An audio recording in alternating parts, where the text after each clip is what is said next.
Você e eu estamos estudando a série Escatologia, as últimas coisas, curso sobre isso. Ela está no canal youtube.com/c/sstteo. Na playlist criada Escatologia, a doutrina das últimas coisas, dispensações. Meu caríssimo ouvinte, com alegria, eu cumprimento em saudação com os versos de 1 João 4, de 9 a 10.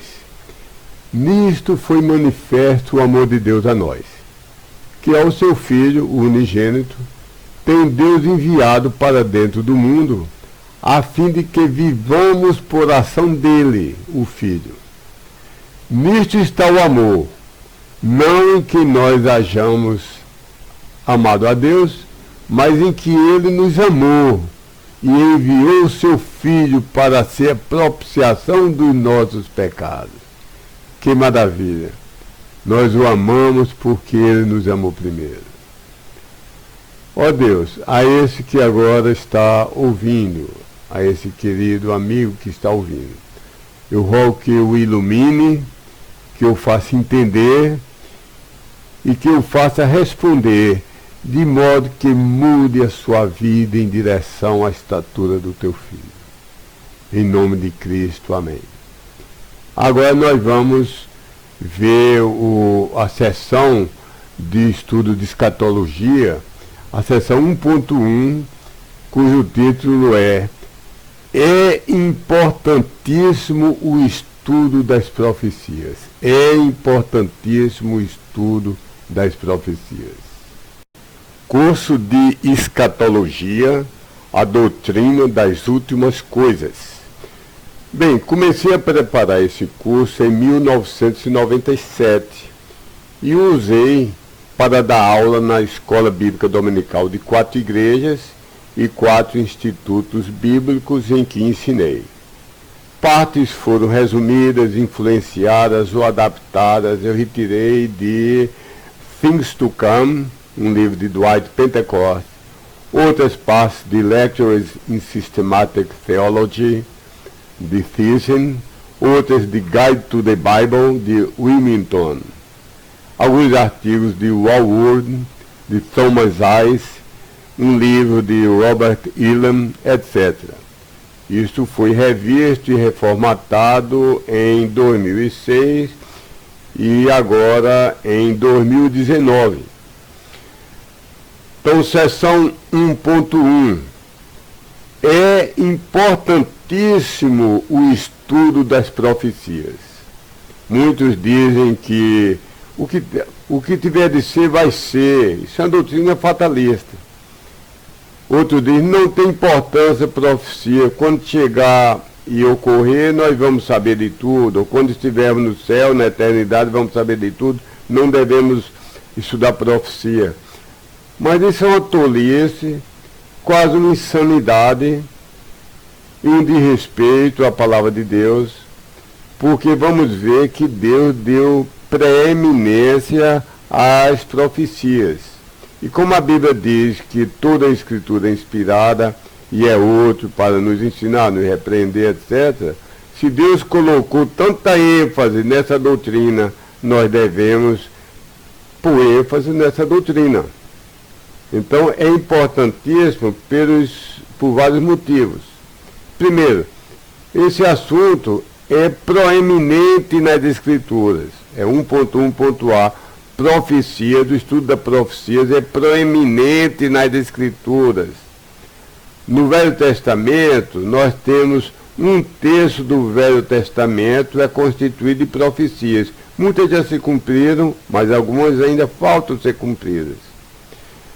Muitas dessas profecias foram referentes à segunda vinda de Cristo. Por exemplo, Jó 19, 25 a 26, Daniel 7, 13 a 14, Zacarias 14, 4. Em todo esse curso, eu só vou ler as partes principais do versículo e só vou ler os versículos principais. Você deve usar a tecla de pause e pausar e ler os outros versículos.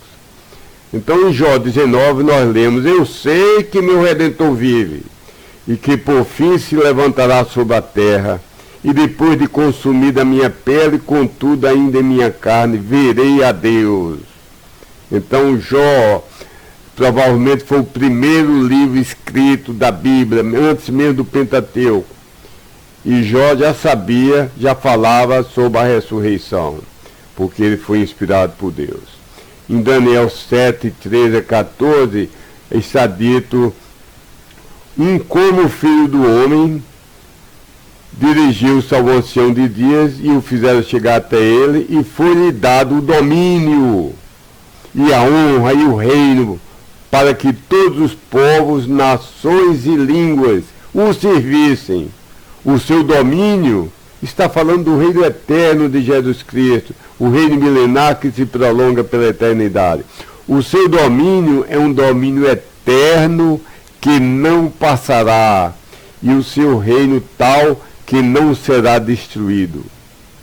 E Zacarias diz: naquele dia estarão os seus pés sobre o monte das oliveiras que está de frente de Jerusalém para o oriente, e o monte das oliveiras será fendido, rachado pelo meio, para o oriente e para o ocidente, e haverá um vale muito grande, e metade do monte se apartará para o norte, e a outra metade dele para o sul.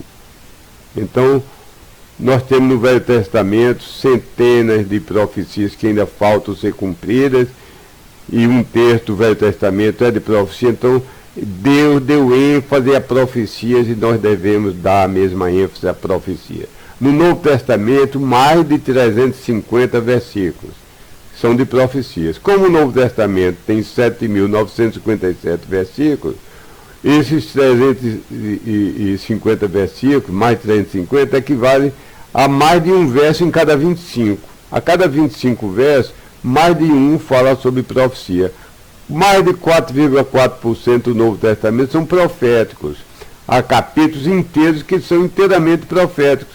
Por exemplo, Mateus 24, Mateus 25, Marcos 13, Lucas 21, 1 Coríntios 15, são capítulos inteiramente de natureza profética.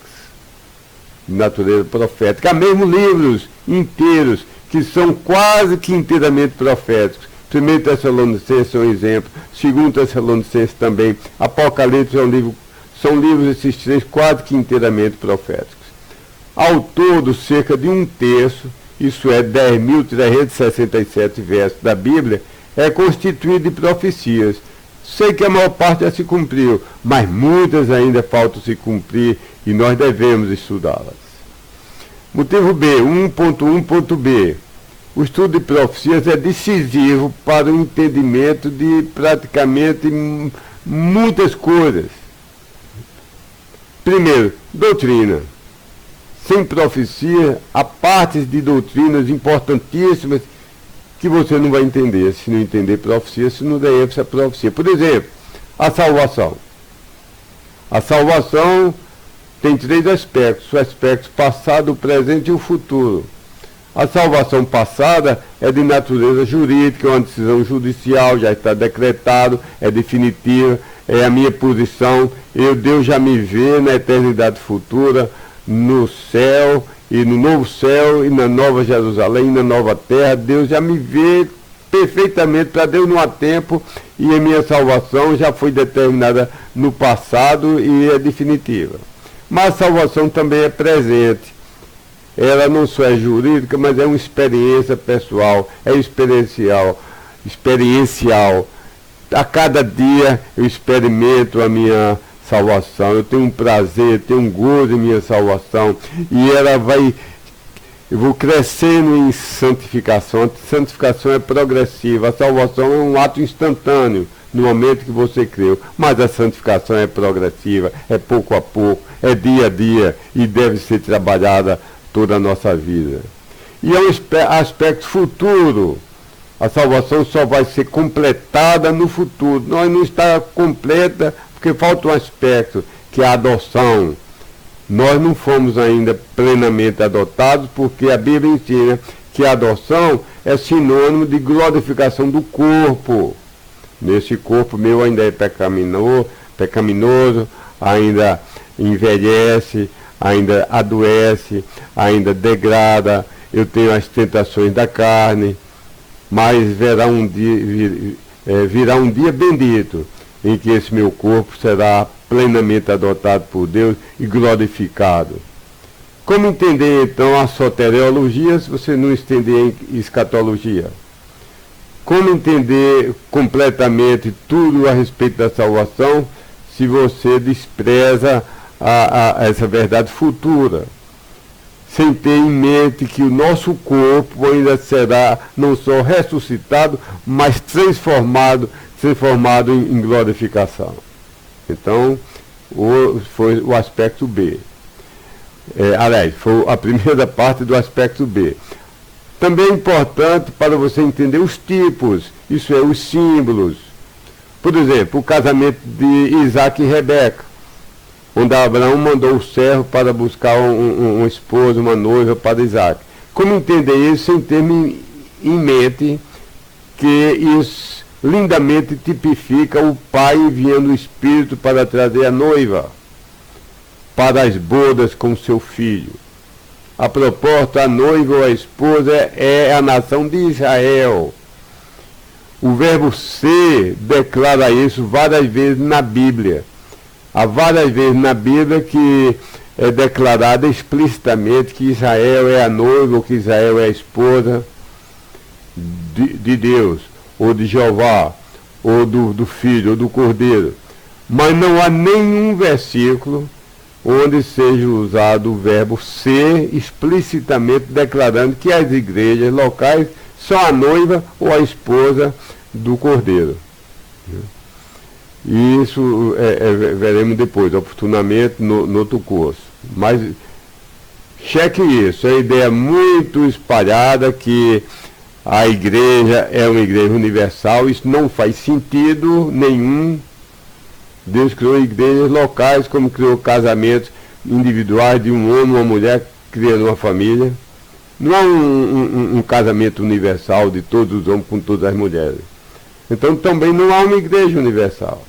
Deus criou a igreja de Tessalônica, a igreja de Éfeso, a igreja da Galácia, etc. Então, só a igreja local, não a igreja universal. E também cada igreja é chamada na Bíblia, literalmente, explicitamente, o corpo de Cristo. Isso sim, nós somos, mas nunca a igreja é chamada de a noiva do Cordeiro. Nunca é dito com o verbo ser, nunca é dito a igreja é a noiva, ou a noiva é constituída da igreja. Você não encontra isso, posso lhe desafiar, ou qualquer pessoa, ninguém nunca jamais achará isso. Terceiro aspecto, onde a vantagem, a necessidade do estudo da profecia, para entender mais promessas. Por exemplo, em Mateus 16, 27, João 14, 3, 1 Tessalonicenses 4, 3, Tiago 5, 8, Hebreus 10, 37, Apocalipse 22, 12, Apocalipse 22, 20, as promessas são promessas proféticas, você só entende as promessas, só se maravilha com as promessas se você der ênfase ao estudo de profecias. Vou ler algumas. Mateus 16, 27 diz: o Filho do Homem virá na glória do seu Pai com os seus anjos, e então dará a cada um segundo as suas obras. João 14, 3 diz: quando eu for e vos preparar lugar, isso é Cristo falando, virei outra vez e vos levarei para mim mesmo, para que onde eu estiver estejais vós também. 1 Tessalonicenses 4,3 diz: não quero, porém, irmão, que sejais ignorantes acerca dos que já dormem, isso é, dos que morreram, para que não vos entristeçais como os demais, que não têm esperança. Tiago 5,8 diz: já a vinda do Senhor está próxima. Hebreus 10,37 diz: ainda um pouquinho de tempo, e o que há de vir virá, e não tardará. Apocalipse 22,12 diz: eis que cedo venho, e o meu galardão está comigo para dar a cada um segundo a sua obra. Então, irmão, que coisas maravilhosas. Apocalipse 22:20 diz: certamente cedo venho. Veja também, não posso citar que são escrituras que levaria muito tempo, mas veja você, quando puder, todo o Salmo 2, todo o Salmo 22, todo o Salmo 24, todo o Salmo 25, todo o Salmo 45, e 72, e 89, e 110, esses salmos são salmos do começo do primeiro versículo até o último, tem natureza profética, tem promessas maravilhosas, e você só entende essas promessas se você der o seu ouvido para entender, para ouvir as profecias. Quarto, é importante para incentivo à santidade. Por exemplo, 1 João 3, de 2 a 3, diz: e quando ele se manifestar, seremos semelhantes a ele, porque assim como é, o veremos. E qualquer que nele tenha essa esperança, olha, qualquer que tenha essa esperança, que Cristo está com a sua volta iminente, ele pode voltar a qualquer instante. Repetindo o versículo, qualquer que nele tenha essa esperança, purifica-se a si mesmo, como também ele é puro. Então você só entende isso se você der ênfase às profecias. E quinto, o estudo de profecia é necessário para você entender a ordenança da ceia. Como entender se não tivermos em mente que Cristo ordenou que nela, vou citar agora 1 Coríntios 11, 26, nela anunciais a morte do Senhor até que ele venha. Cada comemoração da ceia do Senhor é uma declaração da profecia que Cristo vai voltar. E só entendemos tudo isso se entendermos profecias. Agora, 1.1.c. O estudo da profecia tem um efeito decisivo no nosso serviço para Cristo. Vou citar vários versículos. Mateus 24, de 45 a 51, só algumas partes. Bem-aventurado aquele servo que o seu Senhor, quando vier, achar servindo assim. Em verdade vos digo que o porá sobre todos os seus bens. Então isso nos incentiva a trabalharmos para Cristo, sermos fiéis, aguentarmos as adversidades, proclamarmos o Evangelho, buscarmos a salvação de alma. Essa é a declaração futura de uma recompensa que Deus vai dar aos fiéis, aos que o servem de todo o coração, de toda a alma, de todo o espírito. Isso foi em Mateus 24, vou citar agora uma parte de Lucas 19, 13, onde Jesus diz: negociai até que eu venha. E essa palavra negociai significa estar ocupado, semeando a semente, regando, colhendo, falando a palavra de Deus, zelando pela nossa santificação diária. Cristo diz que ele tem a volta iminente, mas quer nos encontrar trabalhando, não ociosos, não preguiçosos, não inertes, mas ativos, gozosos, cheios de alegria, trabalhando com entusiasmo até que ele venha. Isso é o que a Bíblia estabelece. Depois encontramos em 1 Coríntios: e se alguém sob esse fundamento formar um edifício de ouro, prata, pedras preciosas, vê que aqui são coisas preciosas, do ouro, prata e pedras preciosas. Agora, coisas pobres, madeira, feno e palha. A obra de cada um se manifestará, na verdade o dia a declarará, porque pelo fogo será descoberta, e o fogo provará qual seja a obra de cada um. Se a obra que alguém edificou nessa parte permanecer, este receberá o galardão. Se a obra de alguém se queimar, sofrerá detrimento ou prejuízo. Mas o tal será salvo, todavia, como pelo fogo. Oh, a maravilha do amor de Deus! Mesmo que sejamos infiéis, falhos, e fraquejemos, e nossa obra seja somente madeira, palha e feno, a obra vai ser queimada, mas o obreiro mau, fraco, vai ser salvo, todavia como pelo fogo. E quem escapa do incêndio só escapa com a roupa do corpo, muito mal. Então, quem não serviu a Deus, né, e viveu não para servir a Deus, o crente, mas para ser rico, ser famoso, para ter os prazeres da riqueza e da fama, e no dia do julgamento para a premiação do crente, é o julgamento só dos crentes para a premiação, o chamado de Bema, o tribunal de Cristo, ele vai se envergonhar, nada que ele fez, aquela fortuna, aquela fama que ele teve vai servir de nada, mas ele será salvo. Isto é dito em 2 Coríntios 5,10, porque todos devemos comparecer ante o tribunal de Cristo, que todos nós o crentes, não para saber se vai ser salvo ou não, porque nosso pecado já foi perdoado, mas para saber se fomos fiéis ou não, se tivemos a motivação correta ou não, para receber a recompensa, o prêmio do nosso amado Senhor. Porque todos devemos comparecer ante o tribunal de Cristo, para que cada um receba segundo o que tiver feito por meio do corpo, ou bem ou mal. E o 1.1.d, a verdadeira, a suprema, a grande esperança ou expectativa dos verdadeiros crentes da dispensação das igrejas locais é o arrebatamento. Nós não estamos esperando ter os nossos corpos queimados e retalhados e arrancados dos nossos ossos pelas tropas do anticristo. A nossa esperança é o arrebatamento para não entrarmos na tribulação. Tito 2,13 diz, aguardando a bem-aventurada esperança. É a bem-aventurada esperança, não é uma terrível expectativa de sofrimento, não. Repetindo, aguardando a bem-aventurada esperança e o aparecimento da glória do grande Deus e nosso Salvador, Jesus Cristo. 1 Pedro 1,3 diz, nos gerou de novo para uma viva esperança. Nós temos gozo, alegria, nós somos as pessoas mais felizes da terra, porque não podemos estar presos ou no leito de hospital, já com o aparelho ligado a nós, mas nós sabemos que ou pela morte ou pelo arrebatamento, o próximo segundo pode ser o segundo de estarmos na presença de Deus. Nós não estamos esperando tribulação.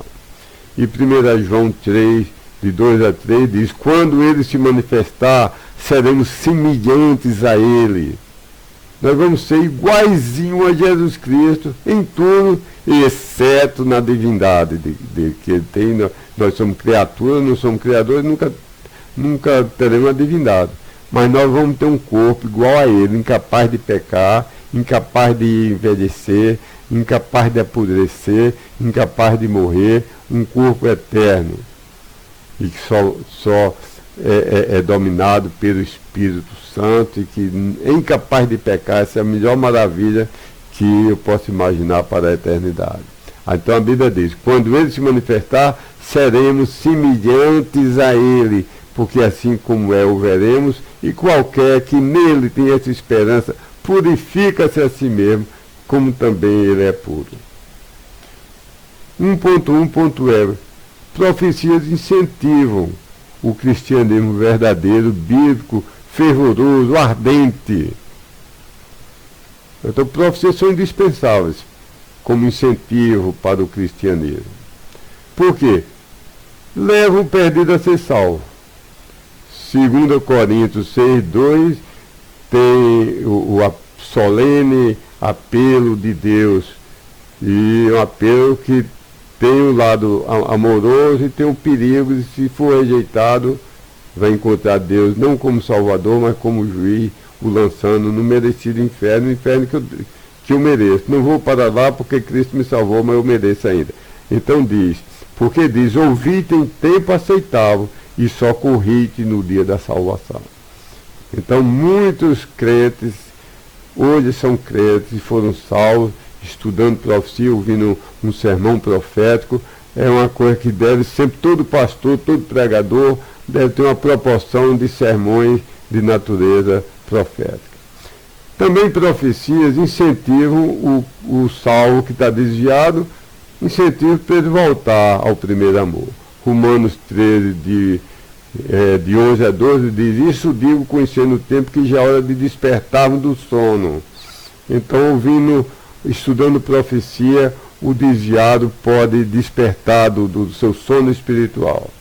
Porque, continua a Bíblia dizendo, a nossa salvação está agora mais perto de nós do que quando aceitamos a fé. Verso 12. A noite é passada, o dia é chegado. Rejeitemos, pois, as obras das trevas e vistamos-nos das armas da luz. E profecias incentivam o salvo fiel a várias coisas. Primeiro, autopurificar-se, purificar a si mesmo. Vou ler somente 1 João 3, 2. Amados, agora somos filhos de Deus, e ainda não é manifestado o que havemos de ser, mas sabemos que quando ele se manifestar, seremos semelhantes a ele, porque assim como é, o veremos. E qualquer que nele tenha essa esperança, purifica-se a si mesmo, como ele é puro. 1 João 3, 2 a 3. Então, o salvo fiel, com estudando profecia, ele purifica a si mesmo.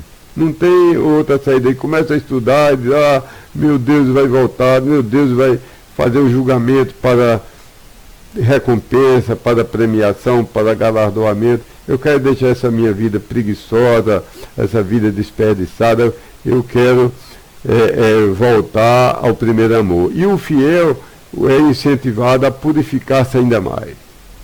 Incentiva o crente fiel a continuar vigiando e sendo constante ainda mais. 1 Tessalonicenses 5,6 diz, não durmamos, pois, como os demais, mas vigiemos e sejamos sóbrios. 1 João 2,28 diz, filhinhos, permanecei nele, para que quando ele se manifestar, tenhamos confiança e não sejamos confundidos por ele na sua vinda. O estudo de profecia também incentiva o crente fiel, o verdadeiro crente, a permanecer firme na universidade. Vejamos 2 Timóteo 2,12 e Tiago 5,7. Primeiro, 2 Timóteo 2,12 diz, se sofrermos, também com ele reinaremos. Se o negarmos, também nos negará. Se negará não é que vai perder a salvação, senão Deus seria mentiroso, porque ele diz que deu a salvação, escreveu o seu nome no livro da vida, e Deus não é mentiroso, e ele diz que a vida que ele deu é eterna e que dura para sempre. Mas ele negará a responsabilidade durante o reino milenar. O servo que recebeu os 10, o servo que recebeu as 5 moedas, os 5 talentos e que negociou e duplicou, os dois receberam o mesmo elogio, bom está, servo bom e fiel, fosse fiel no pouco, sobre muito te colocarei. Mas o servo negligente, que enterrou o dinheiro, o talento que recebeu e nada fez, ele não vai receber a honra de administrar cidades ou grandes coisas durante o reino milenar. Então, se sofrermos, reinaremos junto com Jesus Cristo no milênio e para ele, reinaremos com e para ele. Mas se o negarmos, não teremos essa honraria. Hebreus 10, 35 a 37, em parte diz, porque ainda um pouquinho de tempo e o que há de vir, virá e não tardará. E Hebreus 11, 26 diz, tendo por maiores riquezas o vitupério de Cristo que os tesouros do Egito, porque tinha em vista a recompensa. Que coisa maravilhosa é a história de Moisés, que ele estava sendo criado para ser o futuro faraó, o rei, o dominador do maior império daquele tempo, o Egito. Mas ele preferiu abandonar tudo e levar o vitupério de servir ao Deus verdadeiro, a Jeová, a Cristo, mesmo que ele não soubesse do nome, e fugir, e criar bode, e criar carneiro, se não me engano, 40 anos lá em Midian. Ele preferiu servir a Deus do que ser o faraó, porque ele tinha em vista a recompensa. Então, o estudo de profecia nos incentiva no cristianismo, no crescimento da nossa fé, no nosso servir a Deus. Tiago 5,7 diz, sede, pois, irmãos, pacientes até a vinda do Senhor.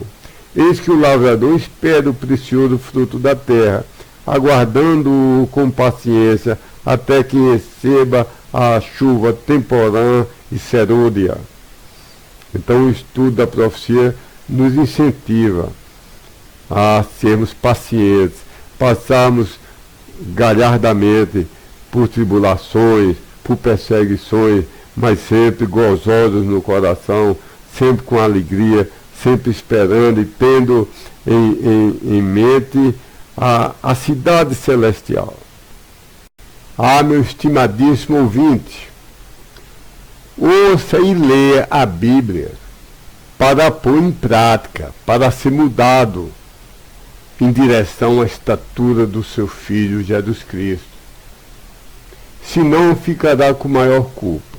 Se ouvimos e não pomos em prática, ficamos com maior culpa. Para a sua felicidade espiritual, para seu próprio bem, meu amigo, já aqui na terra e na eternidade, eu fortemente o encorajo a pôr em prática, a ser movido pelo que aprendeu hoje. Levante-se e agradeça a Deus pela importância das profecias, pelo fato de Ele ter dado tão maravilhosas profecias. Que isso impacte no dia de hoje e em toda a sua vida. Que vivamos de modo que tenhamos em mente que a próxima mão a apertarmos pode ser a do nosso Salvador, seja pela morte, seja por Ele nos arrebatar em vida. Deus lhe abençoe.